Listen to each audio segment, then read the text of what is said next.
नमस्कार, न्यूज 24 देख रहे हैं आप। आपके साथ मैं हूं उज्जवल मिश्रा। आजम खान सियासत का वो नाम जो एक वक्त बेताज बादशाह रहा। आजम खान जिनके मुलायम सिंह यादव से याराना के कई किस्से हैं, हालांकि बीच में खटपट भी हुई जया प्रदा को लेकर। और आजम खान के ऐसे कई स्पीच आप सुन लेंगे, ऐसे कई भाषण हैं जिनमें वो बेबाकी से शब्दों को चयन करके बोलते थे।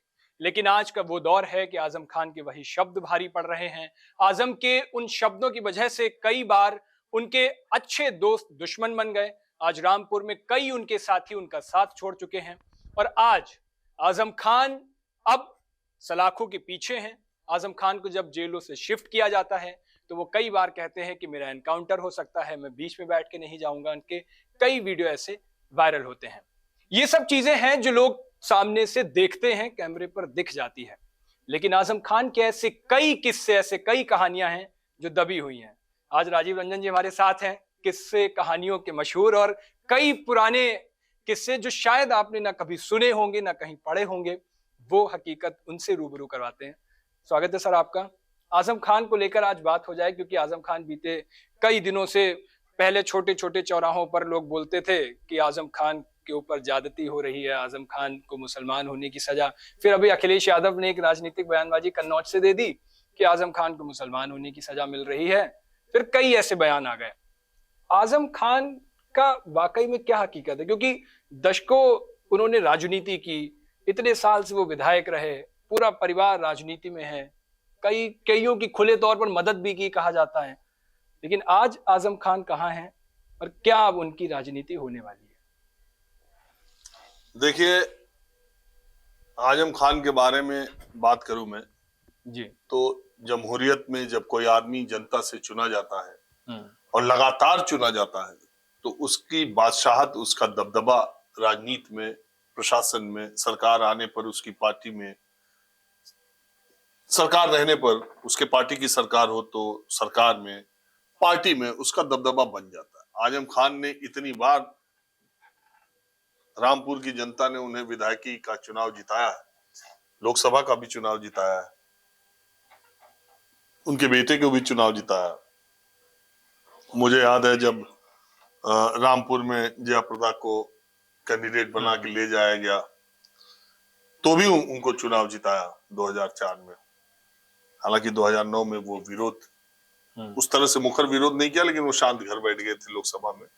तब भी रामपुर की जनता ने जया प्रदा को चुनाव जिताया। तो कहने का मतलब यह है कि आजम खान का अपना एक औरा था और आजम खान आज जिस स्थिति में पहुंच चुके हैं वो उनको तो कतई अंदाजा नहीं रहा होगा, उनके चाहने वालों को भी और हमारे जैसे पत्रकारों को भी, जो इतने दिनों से ये कभी अंदाजा नहीं था कि आजम खान के साथ ये सब कुछ होगा और आजम खान यहां तक पहुंच जाएंगे। देखिए, अपराधी, बाहुबली, क्रिमिनल के साथ ऐसा हो, उसके लिए माना जा सकता है। जो संगीन अपराधों में लिप्त हो तो उसके साथ कुछ ऐसा हो जाएगा या हो सकता है, तो लोग मान के चलते हैं। लेकिन एक नेता, एक जन नेता, एक इतना अच्छा बोलने वाला नेता, इतनी अच्छी तकरीर करने वाला नेता, उसके साथ ऐसा होगा कि जैसे ही जमहूरियत में हवा बदलेगी तो उसके सारे सितारे गर्दिश में चले जाएंगे। वो पूरे परिवार के साथ जेल में चला जाएगा, पहले एक जेल में जाएगा, फिर अलग अलग जेलों में भेज दिया जाएगा। ये शायद बहुत कम लोगों ने सोचा होगा जो आजम खान को जानते हैं। अब आपने किस्से कहानियों की बात शुरू की है जी, तो मैं वहां से बात ले चलता हूं कि उनके पिता बहुत ही साधारण घर के आजम खान थे और बहुत ही असाधारण पड़ोसी के घर पैदा हुआ। यानी रामपुर के नवाबों के शहर एक ऐसा आदमी पैदा हुआ जिसके पिताजी टाइपिंग करते थे, बहुत साधारण, और वो अलीगढ़ मुस्लिम यूनिवर्सिटी में पढ़ने के लिए गए और वहां पर अपनी पढ़ाई लिखाई, अपनी तकरीर से बहुत जल्दी वो बहुत फेमस हो गए। फेमस होने के बाद उन्होंने वहां छात्र संघ का छात्र नेता के तौर पर अपनी एक पहचान बनाई। 1977 में उन्होंने टिकट लिया, चुनाव लड़ने के लिए वो रामपुर आए और उसके बाद का सिलसिला उनका आपको पता ही है कि जो राजनीतिक का। बहरहाल बात यह है कि आजम खान, दो आजम खान में देखता हूं, दो आजम खान। अब आप कहेंगे दो आजम खान जी। एक आजम खान जो 2003 से पहले समाजवादी पृष्ठभूमि का एक अक्खड़, एक जिंदा दिल, एक सबकी मदद करने वाला, अपनी बातों पे अडिग रहने वाला, सेकुलरिज्म के सिद्धांतों पर चलने वाला, एक वो आजम खान। 2003 से लेकर 2007 की मुलायम सिंह की सरकार और 2012 से 17 तक की पूर्ण बहुमत की अखिलेश की सरकार, वो एक बदले बदले से आजम थे। मैं उसकी कहानी किससे सुनाता हूं आपको, जब आपने छेड़ी जरूर सुनना चाहेंगे। तो आजम खान जब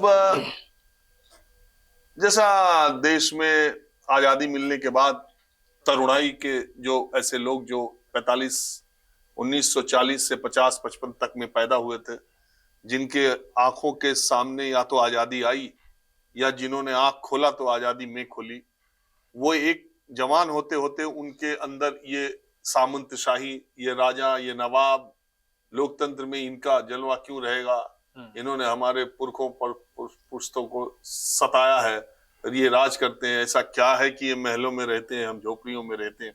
एक ये भाव आ गया था। और अगर आपको मैं बताऊं, बहुत सारे लोग इसको रिलेट करते हैं कि जो लोग 50 के आसपास पैदा हुए, 55 के आसपास पैदा हुए, 47 के बाद के, जब वो जवान हुए 20-22 साल की उम्र में, 70, 72, 73, 74 का वो सन था, उस समय जो तरुणाई थी, उस समय आजादी मिलने के बाद जो एक क्रांतिकारी भावना वाले लोग कि हम आजादी मिलने के बाद ऐसे कैसे हैं, या ये परेशानियां क्यों हैं, ये असमानताएं क्यों हैं, तो एक क्रांति की भावना का विचार उस एज ग्रुप के लोगों में बहुत तेजी से आया। बहुत सारे लोग जो फिल्में और समाजशास्त्रीय अध्ययन करते हैं, वो बड़ा अच्छा एक उदाहरण देते हैं कि उसी समय जेपी का आंदोलन सरकार के खिलाफ, इंदिरा का खिलाफ, और उसमें नौजवानों का कूदना, और उसी समय जावेद अख्तर और सलीम का एंग्री यंग मैन के तौर पे अमिताभ बच्चन को हीरो बनाना, जो रोमांटिक सीन से हम वो पेड़ों के इर्द गिर्द हीरोइन के साथ गाना गाने वाले बॉलीवुड जो एक्टर्स थे, जो हीरो थे, उससे बॉलीवुड की एक्टिंग को दूसरी तरफ एक क्रांतिकारी यंग मैन जो कि सिस्टम से लड़ता है, जो कि गरीबी में बड़े बड़े डॉन के छक्के छुड़ा देता है, गरीबी से निकलता है, सड़क से पैदा होता है और मुंबई पे राज करता है। वो जो फेनोमेना आया वो हर तरफ आया, पॉलिटिक्स में भी आया, सोसाइटी में भी आया, फिल्मों में भी आया, साहित्य में भी आया। आप समझ, इंटरेस्टिंग बात में आप बता, सोसाइटी में जो चेंज आया जी। उसी समय के आजम खान है, जब वो 77, 75, 78 में यूनिवर्सिटी में थे, तो सबसे बड़ी उनकी दिक्कत क्या, मैंने आजम खान के 2-3 बहुत अच्छे इंटरव्यू भी किए हैं, इस दूसरे चैनल में था तब, तो उनको सबसे बड़ी दिक्कत क्या थी कि आजम खान को रामपुर के नवाबों के महल की मीनारें बहुत चुभती थी। उनको रामपुर के नवाबी खानदान से एक बहुत ही दिक्कत थी कि जब जमहूरियत आ गई है तो फिर ये कैसा होगा। उसके पहले रामपुर के नवाब ही चुनाव जीतते थे, लोकसभा का भी, नीचे का विधानसभा। विधानसभा का चुनाव जब लड़ने के लिए आए तो कहते हैं कि शुरुआत में रामपुर के नवाब के खानदान के लोगों ने इनका सपोर्ट किया था। अच्छा, हाँ, क्योंकि ये बोलते अच्छा थे। अब सपोर्ट किया था कि नहीं किया था, लेकिन कहते हैं कि वो चाहते थे कि आजम खान अपना, नहीं तो उस वक्त शायद उनका रामपुर के नवाबों के खानदान का वो नहीं रहता। तो बहरहाल अभी के नवाब बोलते भी हैं अक्सर, ये हमने इसको उठाया। तो अब एक तरफ नवाब और दूसरी तरफ एक सोशलिस्ट विचारधारा के एक नौजवान जो एकदम सामान्य परिवार का था, और उन्होंने ऐसी हवा बहाई रामपुर में कि उसी में रामपुर के नवाब बह गया। तो एक बार के इंटरव्यू में आजम खान ने मुझसे कहा कि इसी रामपुर में जब नवाब साहब सिगरेट पी के उसका डब्बा, खाली डब्बा फेंकते थे खुली जीप से, तो रामपुर के लोग वो डब्बा पकड़ने के लिए छीनते थे, उसके हिस्से फट जाते थे और लोग कहते थे कि हमने आज वो सिगरेट का पैकेट पा लिया जिसको नवाब साहब पीते हैं, तो नवाब साहब इस सिगरेट के पीते हैं। उसी नवाब साहब को हमने बीड़ी बनाने वालियों के बीच में बैठा दिया और सूप से वो जर्दा फटकती हैं और उनको खांसी आ जाती है, छींक आ जाती है। आजम खान ने ये किया कि नवाब साहब को कि सिगरेट के खाली पैकेट को छीनने के लिए लोग दौड़ा करते थे, हमने उन्हें बीड़ी बनाने वालियों के बीच में बैठा दिया। अब वो सूप से जर्दा सूंघते हैं तो उनको छींक आती है। तो ये हाथ तक आजम खान ले गए, समझ रहे? तो आजम खान को रामपुर की जनता ने, ताकत उनके शब्दों की ही थी, ताकत की शब्दों की, वो बोल बोल करके वहां उन्होंने। मैं आपको एक बात ये बता दूं, आजम खान के दिमाग में शुरुआत से ही ये बात थी कि रामपुर की पहचान को नवाबों से अलग हटा के आजम खान के नाम पे कर देना। आज के 25, 50, 100 साल बाद जब जमहूरियत में रामपुर का जिक्र आए तब नवाबों से पहले आजम खान का है, जो कि करके भी ये उनके दिल की एक तमन्ना मैं आपको बता रहा हूं। अब मैं जो पहले आपको बोला कि 89, 92, 95, 96, 2002 तक का आजम खान, वो उनका एक अलग रूप था। मुझे याद है मेरे ही एक इंटरव्यू में, और ऐसे बैठ करके उन्होंने यही यूपी भवन में मेरे से, ये 2003 की सरकार बनने से पहले जी, उन्होंने मेरे एक इंटरव्यू में और ऐसे बातचीत में वो एक लाइन कहते थे, वो लाइन मुझे बहुत अपील करती थी, आज भी मुझे याद है एकदम उनके वो शब्द। वो कहते थे कि हमारी औलाद के रगों में इंसाफ और ईमान का खून दौड़ रहा है। समझे जी? अपने बच्चों, दोनों बच्चों के बारे में वो कहते थे कि उनके रगों में इंसाफ और ईमान का खून दौड़ रहा है। वो तब कहते थे जब मंत्री बन चुके थे और कई बार के विधायक थे। तो ये बात जब आदमी कहता है ना, तो वो अंदर से उसकी नैतिक शक्ति का पता चलता है कि वो कितना मजबूत आदमी है। लेकिन जब 2003 से 7 की सरकार बनी और उसके पहले जो बीजेपी और बीएसपी की सरकार बनी थी और 6 साल ये लोग सरकार से बाहर भी रहे थे जी, उसके बाद आजम खान का रूप बदला हुआ नजर आया। फिर वो आजम खान नहीं थे, फिर वो आजम खान नहीं थे। आजम खान ने उन 3-3.5 सालों में रामपुर के लिए मुलायम सिंह से कह कर कि जो सैफई में होगा, जैसी सड़कें सैफई में होंगी, जैसे नगर पालिका की लाइटिंग सैफई में होगी, वैसे रामपुर में होगी, जितनी बिजली सैफई में कटेगी उतनी रामपुर में कटेगी, कर करा के उन्होंने, आप जाइएगा वहां रामपुर के नवाबों के 2 गेट हैं, वहां दोनों गेट तोड़वा करके आजम खान ने अपने गेट बना दिए बड़े बड़े। अभी बीजेपी गवर्नमेंट ने उन गेटों का नाम दूसरे के नाम पे कर दिया। तो अब ये काम चला भाई साहब 2003 से 7 तक, और जिस जिस विभाग के वो मंत्री थे, उस पूरे विभाग का जोर रामपुर पे लगाया गया। इसमें कोई दो राय नहीं है। रामपुर के लिए उन्होंने बहुत काम किया है, लेकिन रामपुर में एक बहुत बड़ी संख्या है जो उनकी शिकायत भी करती है कि उन्होंने लोगों को जी अपनी ताकत का बेजा इस्तेमाल करके, और जब 2012 से 17 में, 2009 में तो नाराज हो गए थे आजम खान, क्योंकि कल्याण सिंह को समाजवादी टोपी आगरा के सम्मेलन में पहना अमर सिंह ने पहना के बैठा दी। थी रजामंदी मुलायम सिंह जी की, और ठीकरा फोड़ दिया अमर सिंह पे, और अमर सिंह हो गए उसमें विलेन, और इधर हो गए आजम खान नाराज। उस समय की भी मेरी बात उनसे याद है। उस समय मैंने उनसे पूछा था कि आजम साहब आप किसी दूसरी पार्टी में जा सकते हैं, तो उन्होंने कहा था कि मेरे नाज नखरे सिर्फ नेताजी ही उठा सकते हैं, और कोई नहीं उठा सकता।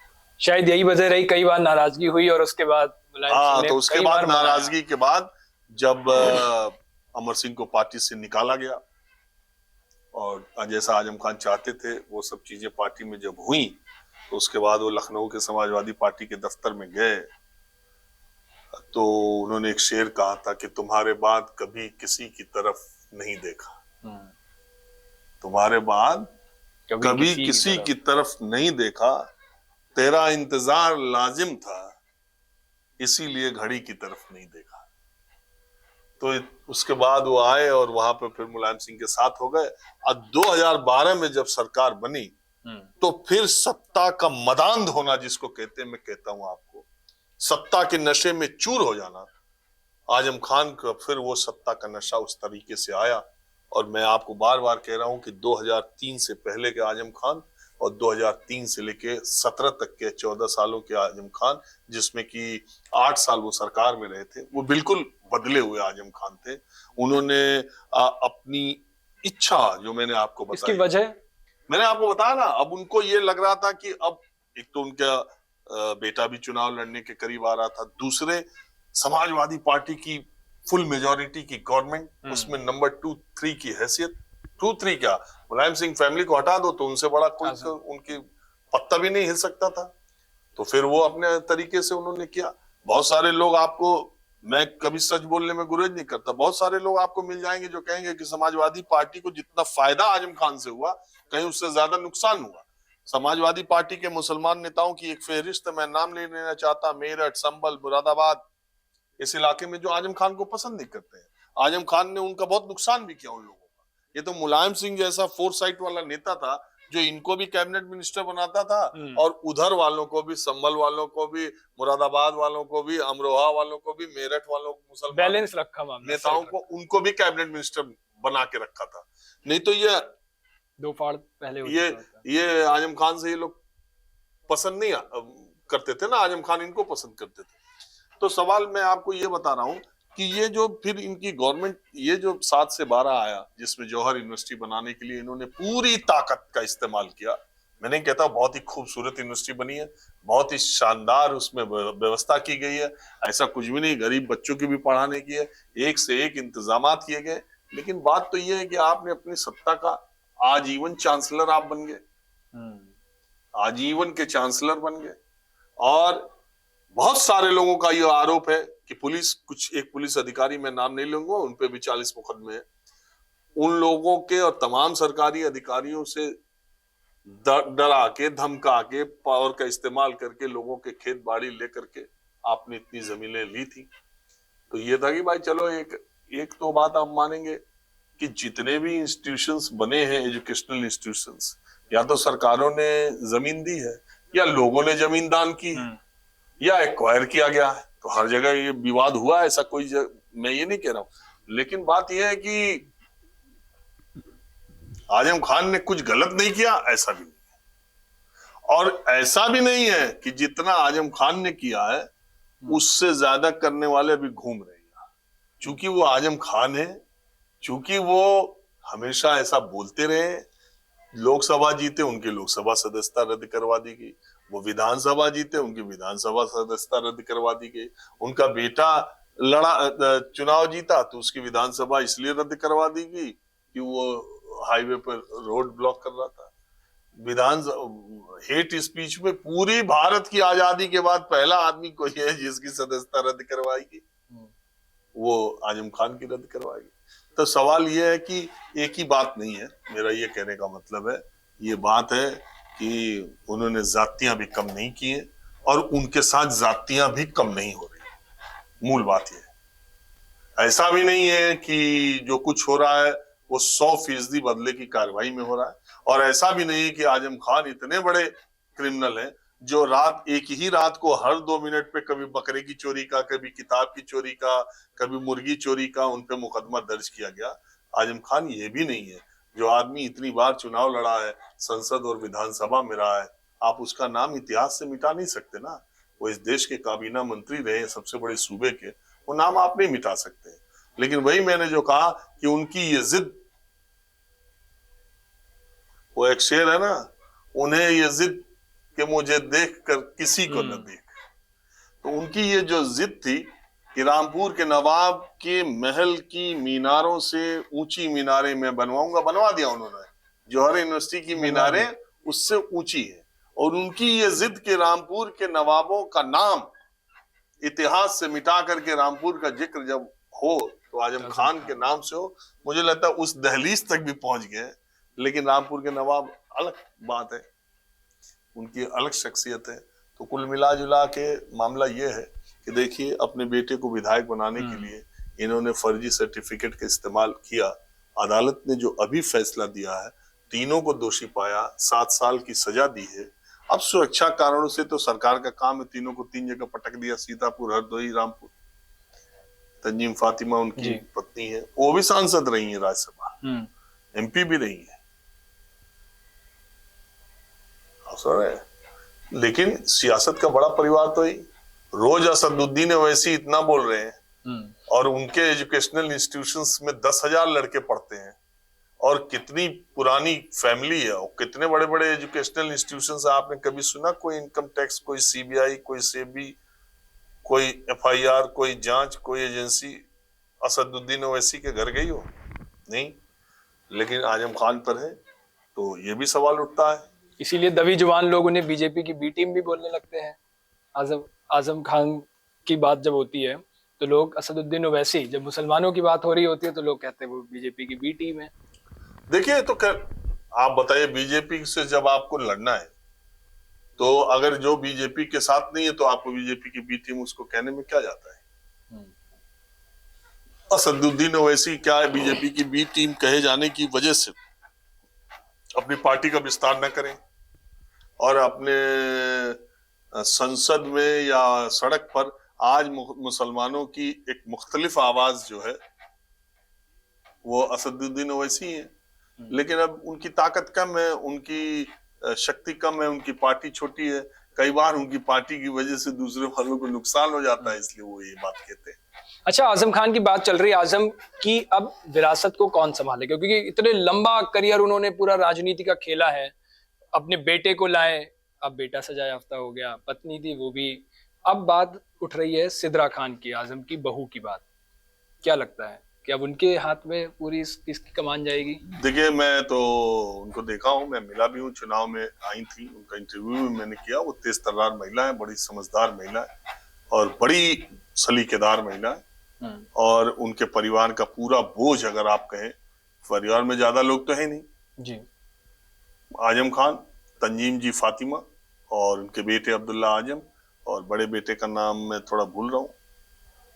5 लोग हैं, एक बहू है। बहू के हाथ में ही सब कुछ है और वही समझदार बची हैं, वही बाहर है। वो घर संभाले, सियासत संभाले, राजनीति संभाले, रियासत संभाले, क्या क्या संभाले, उस एक अकेली महिला के हाथ में सब कुछ है। देखिए, मूल बात मैं आपको ये बात बताऊं, जब सियासत में जनता आपका साथ देना धीरे धीरे छोड़ देती है तब आपके लिए मुश्किलात ज्यादा आते हैं। रामपुर की लोकसभा सीट बीजेपी जीत गई, रामपुर के शहर की सीट बीजेपी जीत गई।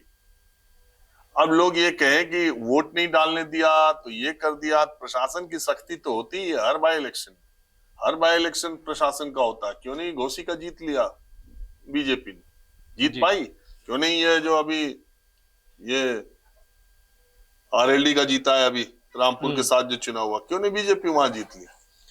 हाँ ठीक है, लेकिन रामपुर में लोग, एक बड़ी संख्या मुसलमानों की भी है जो आजम खान से बहुत तंग थे और उनको मौका मिला, उनको एक विकल्प दिखा, उनको लगा कि यार यहाँ पर सबक सिखाने का टाइम आ गया। नहीं तो ऐसा नहीं है, अभी अदालत में लड़ाई खैर बाकी है।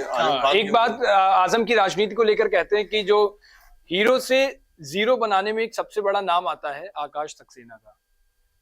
लोग कहते हैं कि अचानक से एकदम ऐसी दुश्मनी, तो ये व्यक्तिगत वाली दुश्मनी है या फिर सिर्फ सत्ता की लड़ाई है? देखो, सैया भय कोतवाल तो डर काहे का।